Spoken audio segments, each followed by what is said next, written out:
Hello everyone, Jason Sherman here. Welcome to Zero to CEO.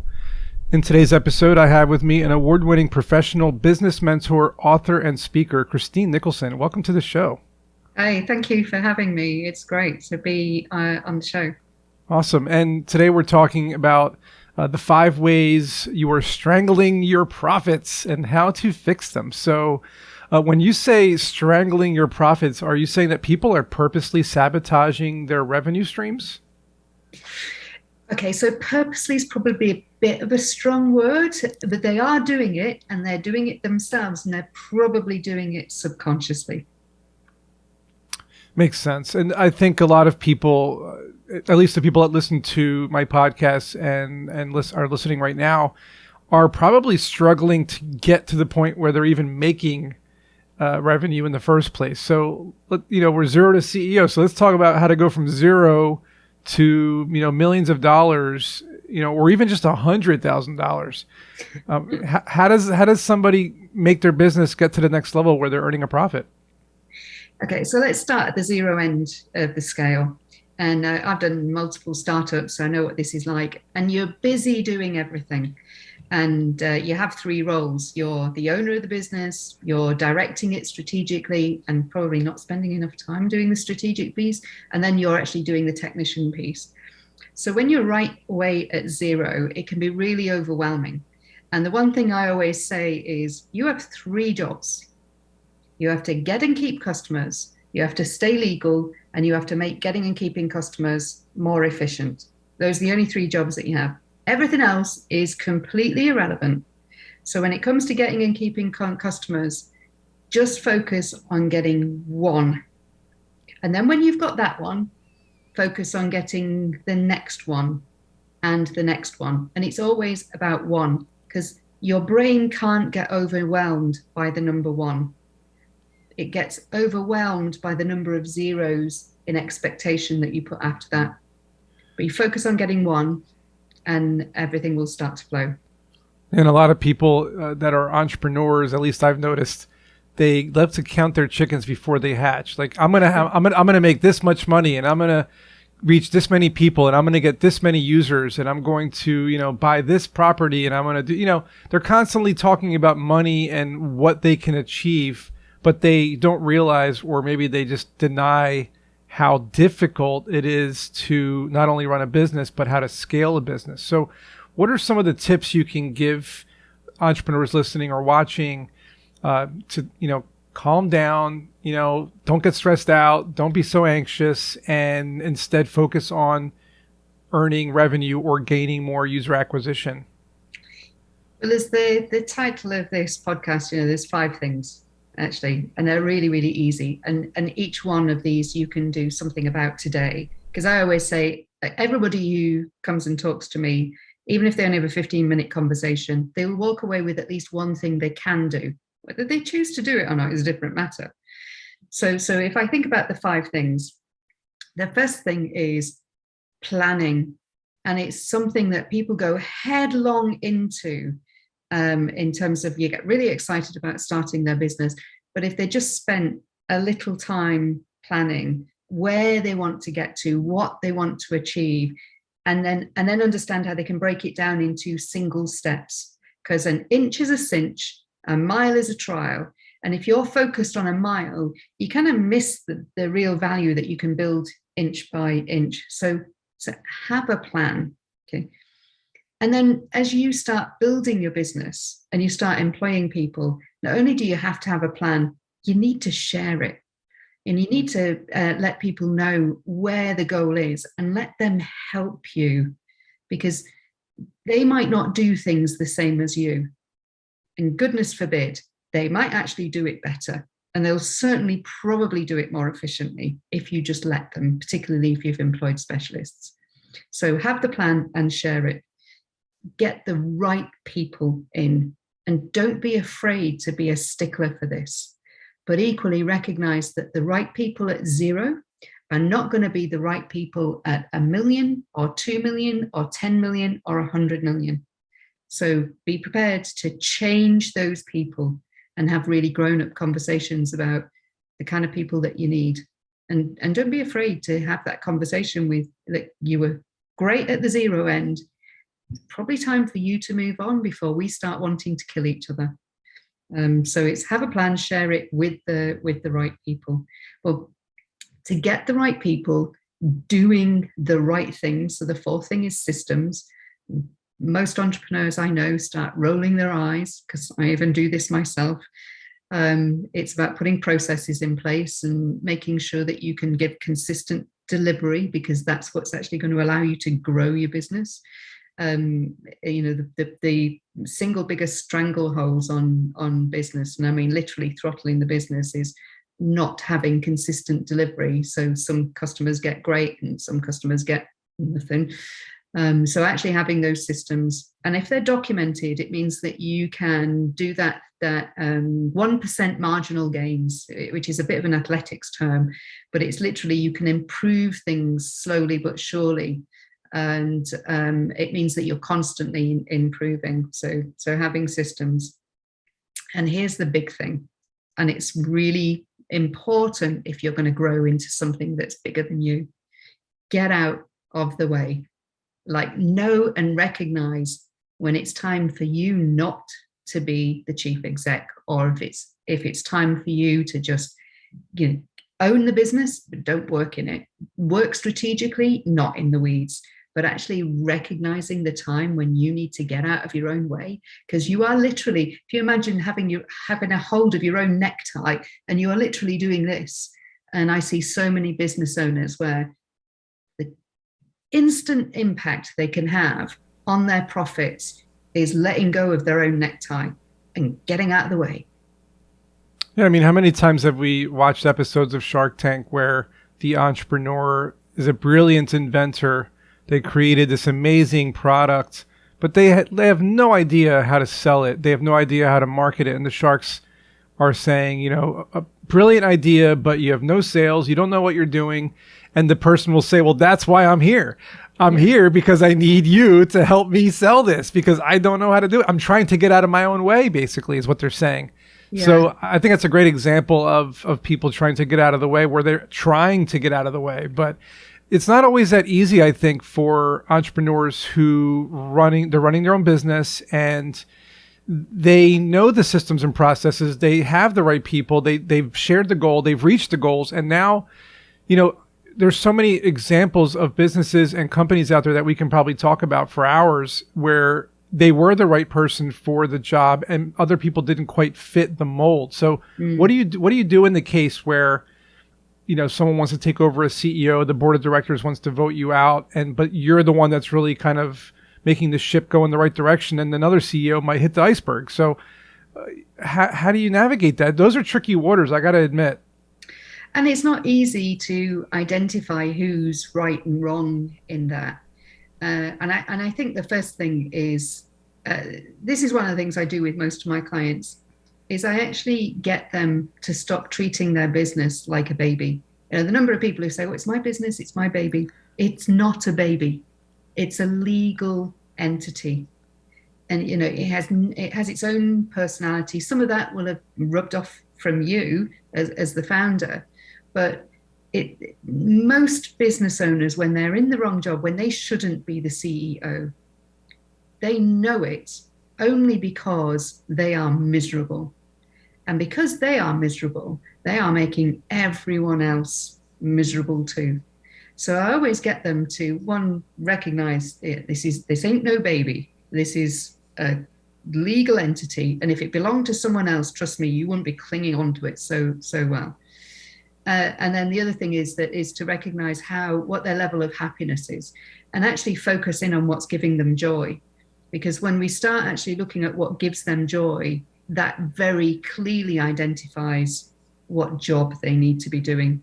And actually, sometimes it's job in another company, or job elsewhere. It might be going and being a non-exec. It might be going and being anthropomorphic. Can't even say the word. Being very generous with their money.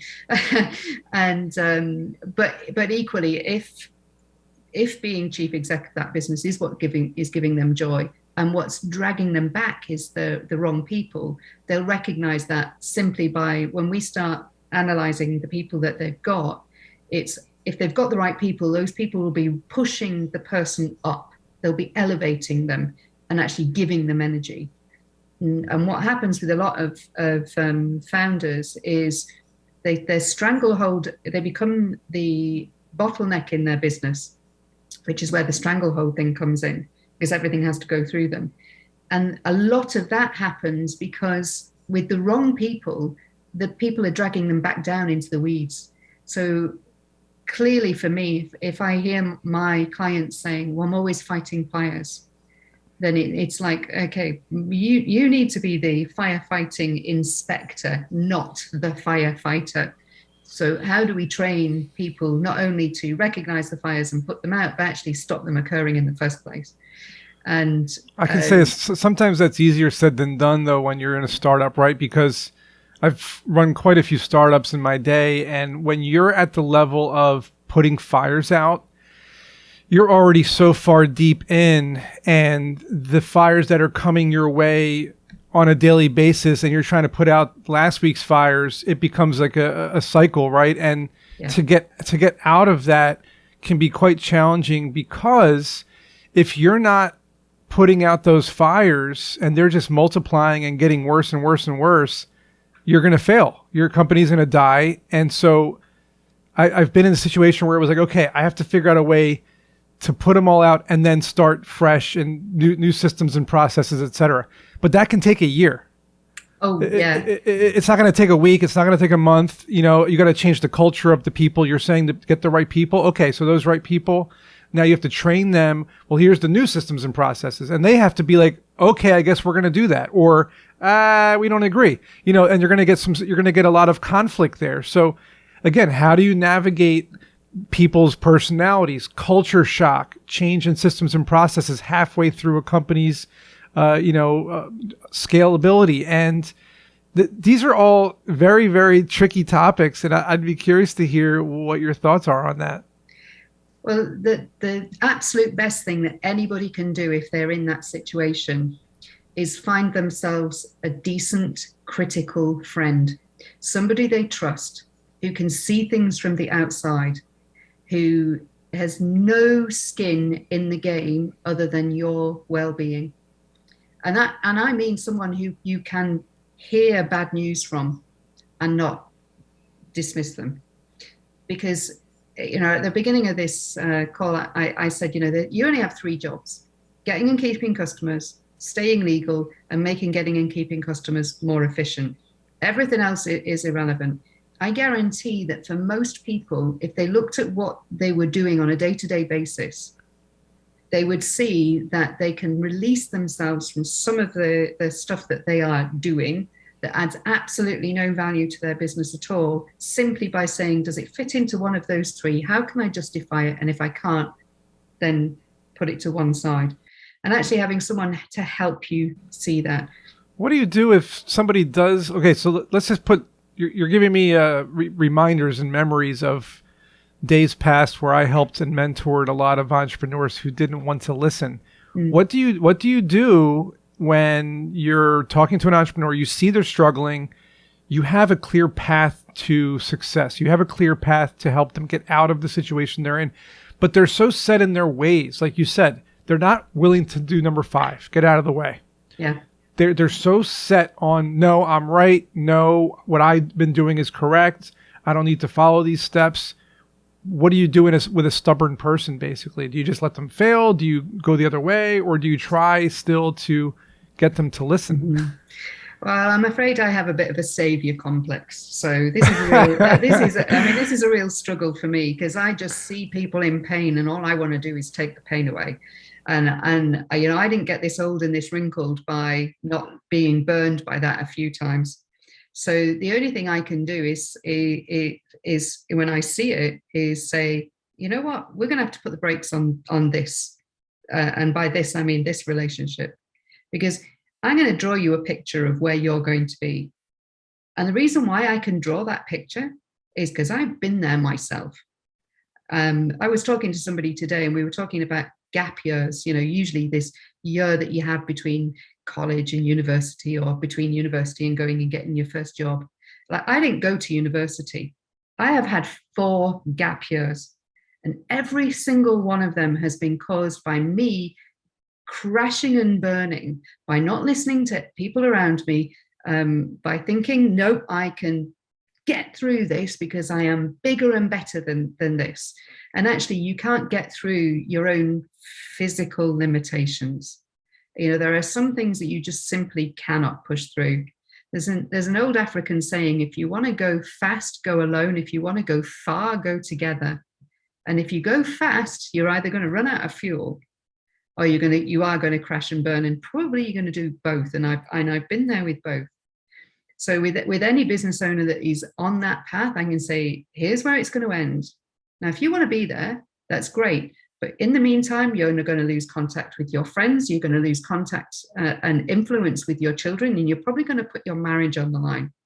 Is it really worth it? Sometimes you do have to just go slow now for a short period of time so that you can go fast later, so you can actually achieve the goals that you want to achieve, rather than completely underperforming and either burning out and not achieving anything else. Or some companies literally do not survive the personality of their founders. And that's just such a tragedy.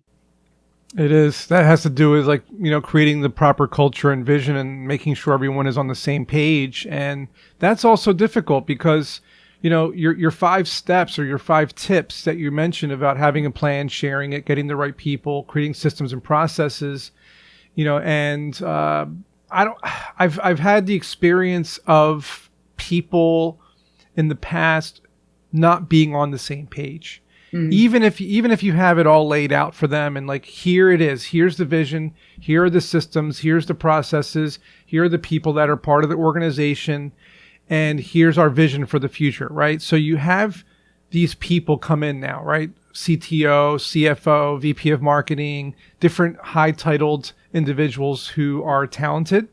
They bring something to the table, but you don't see eye to eye. You're not on the same page. And I know you're going to say those are not the right people. Yeah. Find the right people. But what if they are the right people after vetting, say, 10 CTOs, 10 VPs of marketing, 10 of these, 10 of that, and you see all these different people and they're the closest thing you're going to find to the right person for your team. There's cultural personality differences. This is where things get, again, sticky icky, and I've been through it multiple times. What if you're kind of stuck in that situation where you really don't have a choice? It's either you're going it alone or you're going to take these people who are the right fit in some ways and not in others. I always say to clients about because actually often the question is, how do I get the right people? And that's really about having a clearly defined set of core values. Basically it's, if we had those written down, and I'm not a big fan of having them on the wall, because if you need to completely refer to them on the wall, and actually they're not lived values. So what are the lived values around here, and use those for recruitment tools. But I have worked in a business. It was a bankruptcy rescue where we absolutely had to keep this one individual, and oh my goodness me, if I could have fired him, I would have done. But we needed him for this very specific project, and the survival of the company really pivoted on this project getting through. So we actually had to figure out a way of managing his behavior. Now, getting rid of him was not an option, but at least he was only one. And what we did was we built the rest of the team, and we, as a team separate from this individual, we said, this is what we need to do to get the most out of him so that we can get ultimate survival of this business. And then at this point, he's out. And he kind of knew he was out at that point. And to be honest, the reason why not only the way we retained him was his sheer arrogance of, I'm not going to leave until I've done this project. So we kind of, and it was all around ego, and it always is. So his ego wouldn't let him let go, which meant that we were pretty secure in getting the project done.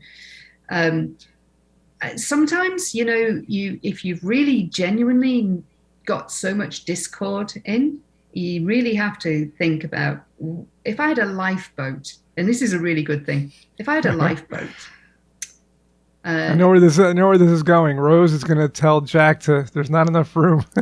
Yeah, absolutely, absolutely.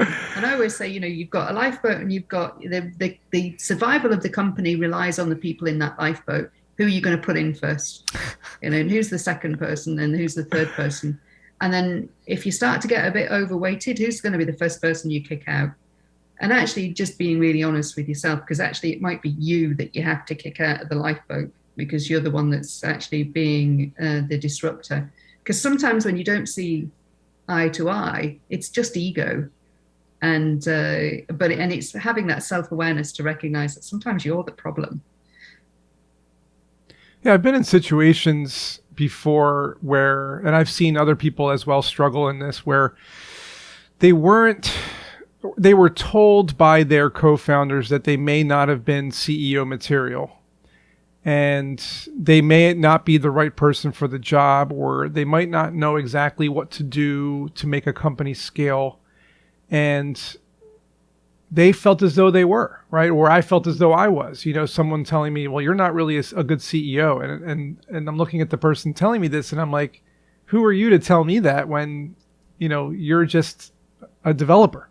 Yes. How do you know how to run a company? You know how to code, but you don't know what I'm dealing with: fundraising, making sure the business is on the right trajectory, making sure that we have users, making sure that the development is going well in line with the marketing efforts, and et cetera, et cetera.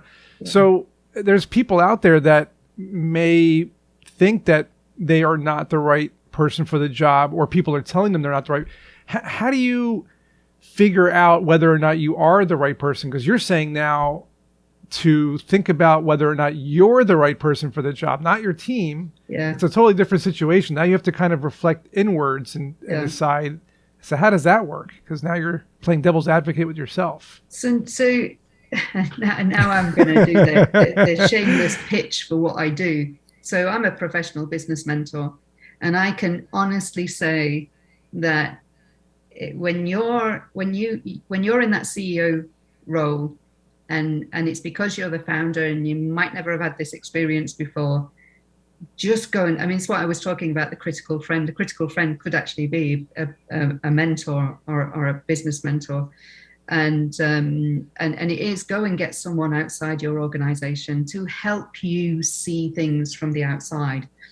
But equally, really big businesses are absolutely atrocious at investing in what I call proper leadership skills. People call them soft skills now, but there's nothing soft about leadership skills, but leadership skills and people management skills. And it doesn't matter what size of organization you're in. A lot of people are kind of feeling their way in the dark around managing particularly teams, especially if it's of a skill set that they don't they haven't managed before. And there's nothing wrong with actually having someone by your side to help you, or having someone you can pick up the phone to and saying, genuinely, I don't know what I'm doing, or I feel like I don't know what I'm doing. Or particularly if you get that feedback from a developer, I've run companies where I haven't been able to do the technicianing because that's not been my skill set. And then I've had them going, you don't know anything about this business. And having an outside person to say, can share my self-doubts with, or even actually my self-delusions with, but to be able to have a completely uncritical, unjudging conversation where they are willing to hold the mirror up to you and let you see your strengths and support you, but also let you see your weaknesses and guide you through the learning that you might need to be able to get more out of yourself, your team members, and as a result, your business. Self-awareness is something that most people get as they age. It's something you should invest in at the youngest possible age.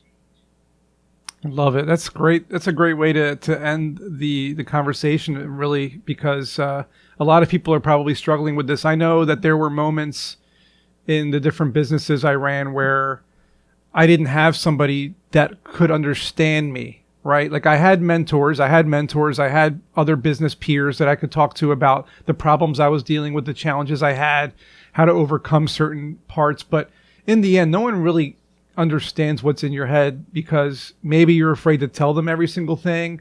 Maybe you're afraid of what they'll think, and maybe you're afraid of the advice they're going to give you, and that now you're like, oh, I have to follow this advice now, so I liked hearing about what it is that you do. So expand a little bit as we end the episode on exactly what it is you do for people, how they can find you, any resources you have, any books you've written, basically what people can find that's offered by you.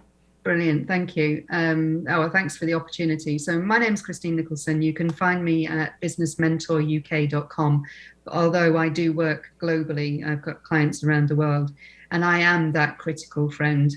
The thing with a business mentor is that they have been in your shoes. They have walked the painful path. They've generally experienced everything that you have experienced, as opposed to a coach, which they haven't had the lived experience. I've now written 4 business books. It starts from, my background is I'm an accountant by profession or by training. Never actually worked just as an accountant. And so my first book is around finance. It's just really understanding your numbers. And anybody who says to me, oh, I don't get numbers, I'm number blind. No, if you know your ABC, you know your 1, 2, 3. It's just about learning the kind of finance language. So my first book actually demystifies the language of finance. And then we talked about the 5 things strangling your business. I talk about that in my second book, which is about your profit score, which is about the things that are holding you back from creating more profits.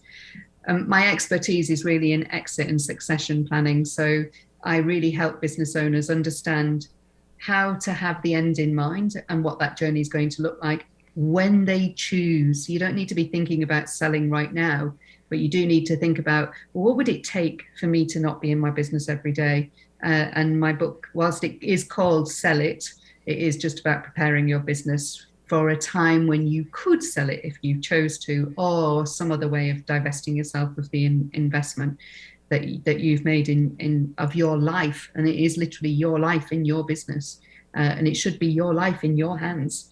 So Love it. That was awesome. Check it out, businessmentoruk.com. Thanks, Christine, for coming to the show. This was very enlightening, I'm sure. And hopefully you don't have to strangle anybody in the future. Hopefully they'll just listen to us, right? It was a real pleasure. Thank you. You asked some tough questions.